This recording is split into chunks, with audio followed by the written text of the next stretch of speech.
Medical से जुड़ी सभी लेटेस्ट अपडेट पाने के लिए सब्सक्राइब कीजिए health tips medical knowledge YouTube channel को। वेलकम दोस्तों, हमारे YouTube channel health tips medical knowledge में आपका बहुत बहुत स्वागत है। दोस्तों मैं हूं हेमंत और आपके लिए लेके आया हूं मिडवाइफरी के क्वेश्चन। दोस्तों ये क्वेश्चन काफ़ी महत्वपूर्ण है। जितने भी मैं वीडियोस डाल रहा हूं ये क्वेश्चन यानी कि या तो प्रीवियस एग्जाम में पूछे गए या फिर इंपॉर्टेंट क्वेश्चन है। तो दोस्तों चलते हैं अपन पहले क्वेश्चन की तरफ। दोस्तों अगर आप हमारे यूट्यूब चैनल पर नए हैं तो चैनल को सब्सक्राइब कर दीजिए ताकि आने वाले वीडियोस की लेटेस्ट नोटिफिकेशन आपको मिलती रहे और पास में ही बेल आइकन है उसे प्रेस कर दीजिए। यहाँ पर क्वेश्चन में क्या पूछा है, स्त्रियों में मेनोपॉज का सामान्य समय है। ठीक है, यहाँ पर क्वेश्चन में क्या पूछा है, normal duration of menopause in female. तो 13 year of age, 35 year of age, 42 year of age, 60 year of age. तो आप यहाँ पर बताइए यहाँ पर करेक्ट आंसर क्या होगा। यहाँ पे जो करेक्ट आंसर होगा वो क्या होगा, यहाँ पे जो करेक्ट आंसर है वो है 42 ईयर ऑफ एज। वैसे जो नॉर्मल एज होती है किसकी, मेनोपॉज। मेनोपॉज का अर्थ क्या होता है, मेनोपॉज का मतलब ये होता है स्टॉप मेंस्ट्रुअल साइकिल, यानी कि जो साइकिल है मेंस्ट्रुअल साइकिल है उसका क्या हो जाना, स्टॉप हो जाना, उसे क्या कहते हैं अपन, मेनोपॉज कहते हैं। तो जो इसकी एज होती है 42 ईयर से कितनी होती है, 45 ईयर के बीच एज, जो 42 ईयर से 45 ईयर के बीच में एज होती है। यदि इसकी एज 55 ईयर से तक ये बंद नहीं होता है, यानी कि स्टॉप नहीं होता है मेंस्ट्रुअल साइकिल 55 ईयर तक, तो इसे क्या कहते हैं अपन, डिलेड मेनोपॉज। इसे क्या कहते हैं अपन, डिलेड मेनोपॉज। ठीक है, तो ये आप यहाँ पर मैंने एक और इंपॉर्टेंट क्वेश्चन बता दिया आपको। यदि 45 ईयर एज तक मेंस्ट्रुअल साइकिल स्टॉप नहीं होता तो उसे कहते हैं अपन डिलेड मेनोपॉज। तो यहाँ पर करेक्ट आंसर क्या रहेगा अपना, यहाँ पर जो करेक्ट आंसर है अपना वो है 42 ईयर। बात करें नेक्स्ट क्वेश्चन की, फॉलिकल स्टिमुलेटिंग हार्मोन का स्रावन किससे होता है, secretion of follicle stimulating hormone from, यानी कि जो फॉलिकल स्टिमुलेटिंग हार्मोन है वो कहाँ से सिक्रेट होता है। तो देखो मैं आप anterior pituitary, posterior pituitary, corpus luteum, all of above. तो इसका करेक्ट आंसर क्या रहेगा यहाँ पे जो करेक्ट आंसर है वो है क्या है, एंटीरियर पिट्यूटरी। जो FSH हार्मोन है यानी कि जो पिट्यूटरी ग्लैंड्स होती है, पिट्यूटरी ग्लैंड में भी दो होता है।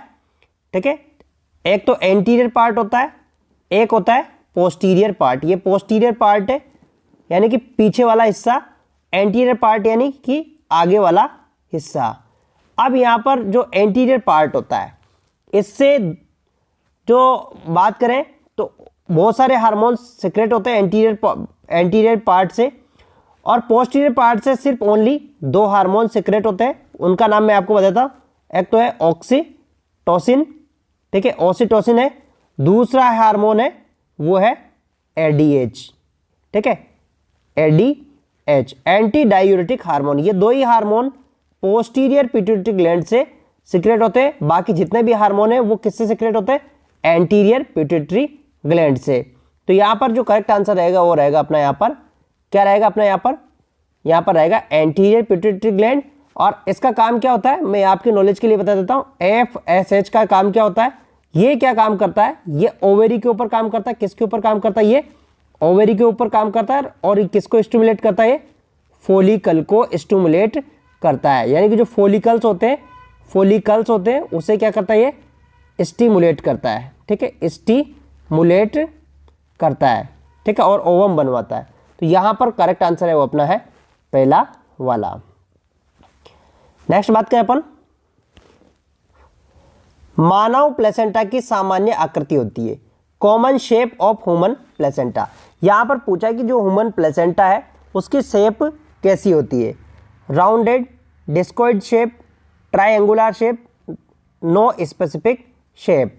तो किस प्रकार की होती है, यहां पर करेक्ट आंसर क्या रहेगा अपना, यहाँ पे करेक्ट आंसर है वो है डिस्कॉइड शेप। तो देख लीजिए, देखो प्लेसेंटा कैसे होती है, ऐसे बनी रहती है, ऐसे है ना। प्लेसेंटा का जो स्ट्रक्चर कैसा होता है, ऐसे होता है। तो ये किस प्रकार का स्ट्रक्चर होता है, ऐसा, यानी कि डिस्कॉइड। एक तरह से हम किसकी बात करें अपन, जो डिस्कॉइड यानी कि जो तस्त्री होती है ना उसकी तरह होती है किसकी आकृति, प्लेसेंटा की। जब प्लेसेंटा की बात करें तो इसकी आकृति कैसी होती है, डिस्कॉइड शेप। तो यहाँ पर करेक्ट आंसर है वो है बी वाला। चलते हैं नेक्स्ट क्वेश्चन की तरफ। प्रेगनेंसी के कितने सप्ताह में प्लेसेंटा का पूर्ण विकास हो जाता है? How many weeks placenta complete mature, यानी कि प्लेसेंटा का जो पूर्ण विकास कब हो जाता है? 12 वीक्स, 16 वीक्स, 20 वीक्स, 28 वीक्स। तो कौन से सप्ताह पर जो प्लेसेंटा होती है उसका कंप्लीट विकास हो जाता है? ठीक है, तो यहाँ पर करेक्ट आंसर क्या रहेगा अपना? यहाँ पे करेक्ट आंसर है वो है 12 वीक्स।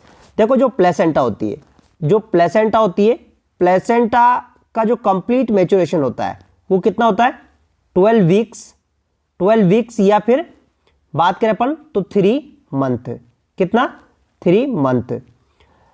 देखो इसके पहले यहाँ पर क्या होता है कि जो यूट्रस होता है, मैंने आपको एक दिन पहले ही बताया था, मैं आपको अभी और फिर समझा देता हूँ कि जो यूट्रस होता है, यूट्रस के अंदर जो यहाँ पर यूट्रस जब ओवम फर्टिलाइज हो जाता है और यहाँ पर फर्टिलाइज हो जाता है और इम्प्लांट हो जाता है, तो यहाँ पर जो होती है किसमें? ओवेरी के अंदर क्या होती है? Corpus luteum. जो कार्पस ल्यूटियम होती है, कार्पस ल्यूटियम ये होती है, ये क्या करती है? 3 माह तक, 3 मंथ तक ये क्या काम करती है? 3 मंथ तक किसका सिक्रेशन करती है? प्रोजेस्टेरोन का। ठीक है, तो 3 महीने तक किसका सिक्रेशन करती है? प्रोजेस्टेरोन का।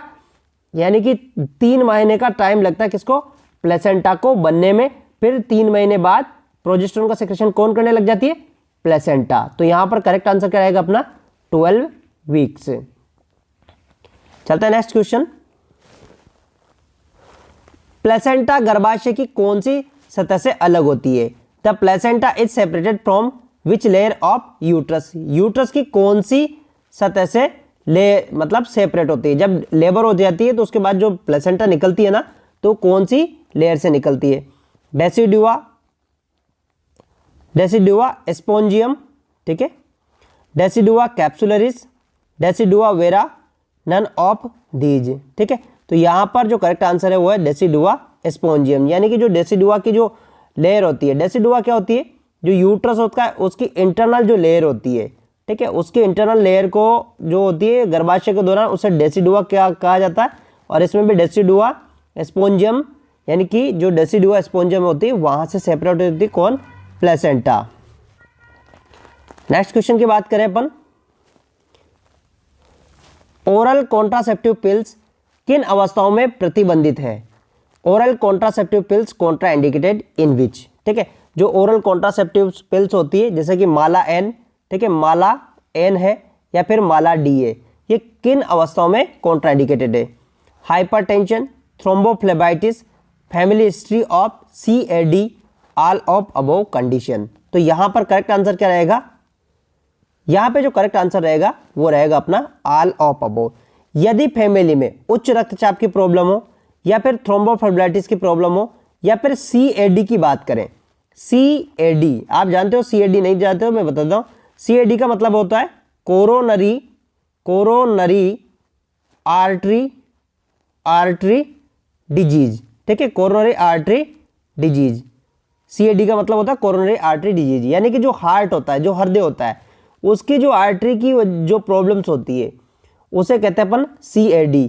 तो यानी कि जो कॉन्ट्रासेप्टिव जो पिल्स होती है इनकी वजह से ये सारी प्रॉब्लम हो सकती है, इसीलिए हम यहाँ पर करेक्ट आंसर है उपयुक्त सभी। तो हम इन सभी स्थितियों में, कहने का मतलब यहाँ पर अगर क्वेश्चन आपके कभी ये क्वेश्चन पूछा जाए और ये भी ऑप्शन नहीं रहे, तो उसके अंदर जो भी हार्ट की जो प्रॉब्लम होती है, ठीक है, हार्ट की जो भी प्रॉब्लम होती है वो सब कराती कौन?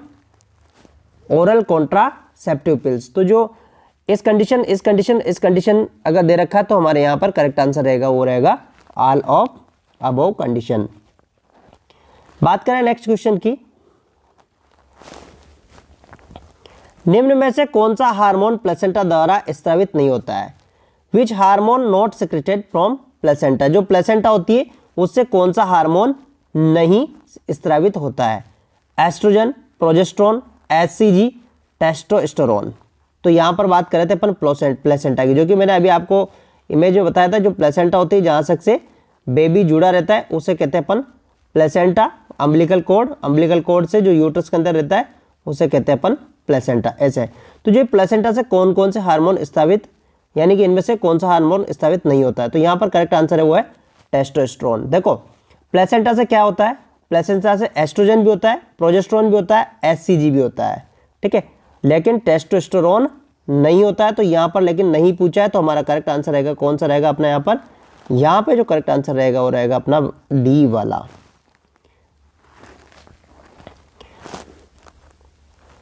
फोलिक एसिड की कमी को पूरा करने हेतु प्रेग्नेंट लेडी को डाइट देना चाहिए। Which diet is given to pregnant lady for deficiency of folic acid. ये काफी इंपॉर्टेंट क्वेश्चन है, ईएसआईसी में पूछा जा चुका है। यदि किसी महिला को फोलिक एसिड की डिफिशियंसी है तो उसे कौन सी डाइट देना चाहिए। स्पिंच, बनाना, सी फूड, योगार्ट, पालक, केले, समुद्री भोजन और दही। तो यहाँ पर करेक्ट आंसर क्या रहेगा, यहाँ पे जो करेक्ट आंसर रहेगा वो रहेगा अपना यहाँ पर स्पिंच। जो स्पिंच होता है, ठीक है, स्पिंच होता है, इसके अंदर क्या होता है, क्या पाया जाता है इसके अंदर, फोलिक एसिड, ठीक है, यहाँ पर क्या पाया जाता है इसके अंदर, फोलिक एसिड। तो यहाँ पर करेक्ट आंसर है, यानी कि जो ग्रीन लीफली वेजिटेबल्स होती है, ग्रीन लीफली जो वेजिटेबल्स होती है उसके अंदर पाया जाता है फोलिक एसिड। ये क्वेश्चन काफी महत्वपूर्ण है, कई एग्जाम में पूछा जा चुका है। एक्लेम्शिया के उपचार हेतु मैग्नीशियम सल्फेट का उपयोग किया जाता है और मैग्नीशियम सल्फेट टॉक्सिसिटी के दुष्परिणाम को रोकने हेतु किसका उपयोग किया जाता है। कहने का मतलब यह है कि magnesium sulphate used to treat of eclampsia patient, which medicine used to prevent magnesium toxicity. एक तरह से क्वेश्चन में यही पूछा है कि मैग्नीशियम का एंटीडोट क्या है, तो हम यहाँ पर बात करेंगे। तो यहाँ पर करेक्ट आंसर क्या होगा, डाइजेपाम, हाइड्रोलाइजिन, कैल्शियम ग्लूकोनेट, फेनिटोइन। तो यहाँ पर करेक्ट आंसर क्या है, यहाँ पे करेक्ट आंसर है वो है कैल्शियम ग्लूकोनेट। मैंने एक बार आपको पहले भी समझाया था कि देखो एक्लेम्शिया, जो एक्लेम्शिया में क्या होता है, सीजर आते हैं, यानी कि एक तरह से झटके आते हैं। तो हम इसके अंदर जो देते हैं वो क्या देते हैं अपन यहाँ पर, मैग्नीशियम सल्फेट, क्या देते हैं, मैग्नीशियम सल्फेट। अब इसका क्या काम है, मैंने एक दिन पहले बताया था, ये क्या काम करता है, मसल्स रिलैक्सेंट है। क्या है ये, मसल्स रिलैक्सेंट है। अब मसल रिलैक्सेंट कब होती है, जब उनकी कैल्शियम बाइंडिंग कम हो जाती है। जब कैल्शियम बाइंडिंग कम हो जाती है तो मसल्स रिलैक्सेंट क्या हो जाती है, मसल क्या हो जाती है, रिलैक्स हो जाती है। तो हम यहाँ क्या करते हैं, जब इसका एंटीडोट की बात करें तो हम क्या देंगे, यहाँ पर कैल्शियम ग्लूकोनेट देंगे। तो यहाँ पर करेक्ट आंसर है अपना ये। चलते हैं नेक्स्ट क्वेश्चन की तरफ।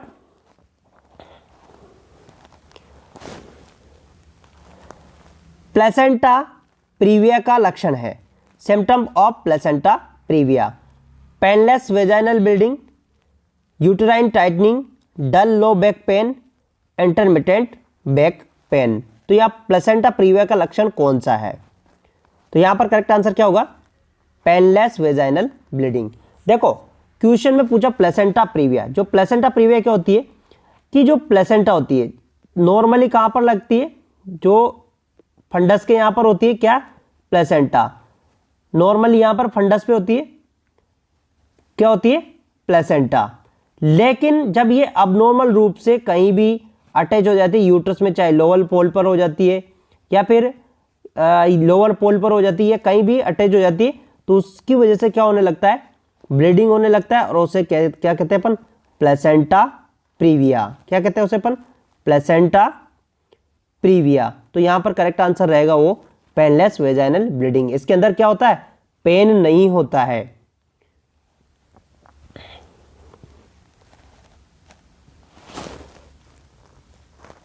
हाइड्रेटेड मोल संबंधित जटिलता हो सकती है, कॉम्प्लिकेशन ऑफ हाइड्रेटेड मोल, ठीक है, ectopic pregnancy, chorionic carcinoma, multiple pregnancy, infertility. तो यहाँ पर सबसे जो हाइड्रेटेड मोल की जो प्रॉब्लम हो सकती है वो सबसे ज़्यादा क्या होती है, कोरियोनिक कार्सिनोमा, ठीक है, यानी कि कोरियोनिक कार्सिनोमा हो सकता है किसकी वजह से, हाइड्रेटेड मोल की प्रॉब्लम की वजह से। हाइड्रेटेड मोल क्या होता है, जब लेडी प्रेग्नेंट हो जाती है तो जो कई बार क्या होता है, प्लेसेंटा के जो कोरियोन्स होते हैं, ठीक है, उन कोरियोन के अंतर क्या होती है, जो कोरियोन्स होते हैं प्लेसेंटा के, वहाँ पर क्या होने लग जाती है, ओवर ग्रोथ होने लग जाती है, या मोल्स बनने लग जाते हैं, ठीक है, मोल्स बनने लग जाते हैं, और उससे कहते हैं अपन हाइड्रेटेड मोल्स, ठीक है।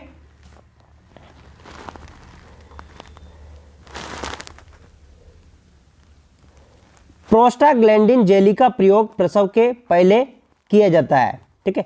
प्रोस्टाग्लैंडिन जेली यूजेज इज, यानी कि जब प्रसव कराते हैं, यानी कि जब डिलीवरी कराते हैं, तो उस टाइम में जो प्लेसेंटा, यानी कि उस टाइम पे किसको, प्रोस्टाग्लैंडिन को यूज किया जाता है, तो उसका क्या मतलब है, यानी किस पर्पज से यूज किया जाता है। To enhance uterine contraction, for cervical ripening, promote milk let down reflex, promote uterine inversion. ये काफी महत्वपूर्ण क्वेश्चन है, कई एग्जाम में पूछा जा चुका है। तो यहाँ पर करेक्ट आंसर क्या रहेगा अपना, प्रोस्टाग्लैंडिन को किस लिए दिया जाता है, सर्वाइकल राइपिंग, जो यानी कि एक तरह से सर्विक्स की राइपिंग की बात करें अपन, जो प्रोस्टाग्लैंडिन होता है, जैसे कि आपने देखा होगा मिसोप्रोस्टोल, ठीक है। तो ये जो क्या काम करते हैं, ये क्या करते हैं, जो सर्विक्स होती है उसे क्या करते हैं, राइपिंग करने का काम करते हैं, एक तरह से उसे मतलब उसे स्मूथ फंक्शनिंग करने के, स्मूथिंग करने का काम करते हैं, कौन, प्रोस्टाग्लैंडिन। तो यहाँ पर करेक्ट आंसर होगा अपना बी वाला। ये भी काफी इंपॉर्टेंट क्वेश्चन है, कई बार क्वेश्चन पूछा जा चुका है। योनि की एग्जामिनेशन के दौरान नर्स कौन सा क्रेनियल सूचर को टटोलती है, ठीक है। In PV examination which cranial suture palpate the nurse, यानी कि जब पर वेजाइनल एग्जामिनेशन कर रहे हैं तो कौन सा क्रेनियल सूचर को पाल्पेट कर सकते हैं, सेजाइटल, लैम्बोइडल, कोरोनल, फ्रंटल। तो यहाँ पर करेक्ट आंसर क्या रहेगा, यहाँ पे जो करेक्ट आंसर रहेगा वो रहेगा अपना सेजिटल सूचर, ठीक है। जो सेजिटल सूचर, देखो क्या होता है कि जब आपको मैं ऐसे बता देता हूँ डायग्राम के तौर पर, कि यहाँ पर ऐसे फीटस का स्कल होता है, ठीक है, और यहाँ पर सूचर्स होते हैं। जो आगे वाला देखो, यहाँ पर एक फोंटानेल होता है, यहाँ पर भी एक फोंटानेल होता है, ये तो हो गया अपना। तो ये जो सूचर है ये है सेजाइटल सूचर। ये कौन सा सूचर है, ये है सेजाइटल सूचर, ठीक है। और ये है कौन सा, ये कोरोनल है, और ये है फ्रंटल, कौन सा, ये फ्रंटल, और ये यहाँ वाला लैम्बोइडल, ठीक है, लैम्बोइडल। अब अगर बात करें अपन, तो जब हम फिंगर से एग्जामिनेशन करेंगे तो ये सूचर सबसे ज्यादा महसूस होता है, कौन सा वाला, ये वाला, यानी कि सेजिटल सूचर। तो हमारा करेक्ट आंसर रहेगा वो पहला वाला। ये काफी इंपॉर्टेंट है, कई एग्जाम में पूछा जा चुका है। नवजात शिशु में विटामिन के का इंजेक्शन लगाया जाता है, इसका कारण है, vitamin K injection administered in neonate for prevent hypoglycaemia, to prevent hyperbilirubinaemia, to prevent haemorrhage, to prevent polycythaemia. तो विटामिन के का इंजेक्शन क्यों लगाया जाता है, बताओ इसका करेक्ट आंसर क्या रहेगा। इसका जो करेक्ट आंसर है वो है सी वाला। देखो क्या होता है, विटामिन के, जो विटामिन के होता है, विटामिन के, ये इसका क्या काम है, मैंने एक दिन पहले बताया था, ये होता है प्रोथ्रोम्बिन। किसको बनाता है, प्रोथ्रोम्बिन को बनाता है, प्रोथ्रोम्बिन को। और प्रोथ्रोम्बिन क्या है, एक तरह से क्लोटिंग है। जो नियोनेट होते हैं, क्या होते हैं, नियोनेट, नियोनेट का मतलब जिनका अभी जन्म हुआ है, तो जो उनकी इंटेस्टाइन होती है उसके अंदर क्या होते हैं, इंटेस्टाइन के अंदर बैक्टीरियाज नहीं होते हैं। और विटामिन के कहाँ से सिंथेसिस होता है, जो इंटेस्टाइन होती है उसके नॉर्मल फ्लोरा से सिंथेसिस होता है। किससे होता है, नॉर्मल फ्लोरा, यानी कि जो इंटेस्टाइन में जो बैक्टीरियाज होते हैं उनसे सिंथेसिस होता है, कौन, विटामिन के। तो यहाँ पर करेक्ट आंसर क्या रहेगा अपना, यहाँ पे करेक्ट आंसर रहेगा वो रहेगा अपना यहाँ पर, ठीक है, टू प्रिवेंट हिमोरेज। और इसको किस रूट से दिया जाता है, आईएम, ठीक है, ये भी ध्यान रख लेना। वेस्टस लैटरालिस जो मसल्स होती है उस पर दिया जाता है इंट्रामस्कुलर रूट से। ये भी काफी इंपॉर्टेंट क्वेश्चन है, दिल्ली एम्स में पूछा जा चुका और कई एएनएम या फिर जीएनएम के कंपटीशन में पूछा जा चुका है। एपिड्यूरल एनेस्थीसिया का सबसे कॉमन दुष्प्रभाव है, common side effect of epidural anaesthesia, spinal headache, hypertension, urinary retention, uterine relaxation. तो यहाँ पे करेक्ट आंसर क्या होगा, यहाँ पे जो सबसे यहाँ पूछा सबसे कॉमन, तो यहाँ पर करेक्ट आंसर है वो है, सॉरी यहाँ पर आप इसको, ये हाइपरटेंशन है, इसे आप हाइपोटेंशन कर लेना, क्या कर लेना यहाँ पर, हाइपोटेंशन, ठीक है, हाइपोटेंशन कर लेना। ये थोड़ा गलत लिखा गया यहाँ पर, तो यहाँ पे करेक्ट आंसर रहेगा वो रहेगा अपना हाइपोटेंशन। देखो सबसे जो कॉमन होता है वो होता है हाइपोटेंशन, ठीक है। सबसे जो कॉमन साइड इफेक्ट होता है इसका क्या होता है, हाइपोटेंशन होता है। किसका, एपिड्यूरल एनेस्थीसिया का। तो थैंक यू दोस्तों, और चैनल को सब्सक्राइब कर दीजिए ताकि सबसे पहले आपको वीडियोस की लेटेस्ट नोटिफिकेशन मिलती रहे।